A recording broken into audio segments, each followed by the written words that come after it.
வணக்கம். G news 24x7 செய்திகளுக்காக செய்தி வாசிப்பவர் உதயகுமார். தமிழ் சேவா சங்கத்தின் சார்பில் சுயதொழில் பயிற்சி முடித்த பெண்களுக்கு சான்றிதழ் வழங்கும் நிகழ்ச்சி வெங்கல் கிராமத்தில் நடைபெற்றது.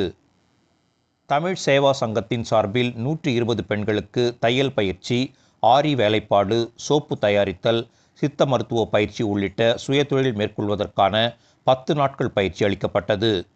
இவ்வாறு பயிற்சி முடித்த பெண்களுக்கு அதற்கான சான்றிதழ் வழங்கும் நிகழ்ச்சி நடைபெற்றது.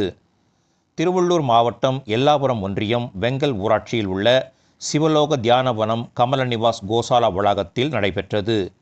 இந்நிகழ்ச்சிக்கு தமிழ் சேவா சங்கத்தின் மாநில அமைப்பு செயலாளர் இரா ஆதவன் தலைமை தாங்கினார். சித்த வைத்தியர் சீனிவாசன், வழக்கறிஞர் மணிசேகரன் ஆகியோர் முன்னிலை வகித்தனர். இந்நிகழ்ச்சியில் சிறப்பு அழைப்பாளர்களாக தமிழ் சேவா சங்கத்தின் நிறுவனத் தலைவர் சூப்பா ஞான சரவணவேல், வாதூர் அடிகளார் ஆகியோர் கலந்து கொண்டு சுயதொழில் பயிற்சி முடித்த பெண்களுக்கு சான்றிதழ்களை வழங்கி சிறப்புரையாற்றி பேசினர்.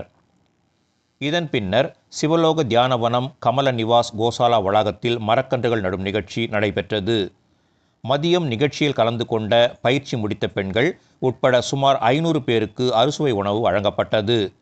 நிகழ்ச்சிக்கான ஏற்பாடுகளை சென்னை மண்டல அமைப்பாளர் அட்சயலட்சுமி, சென்னை மண்டல மகளிர் அணி அமைப்பாளர் விஜயலட்சுமி, திருவள்ளூர் மாவட்ட அமைப்பாளர் தனலட்சுமி ஆகியோர் சிறப்பாக செய்திருந்தனர்.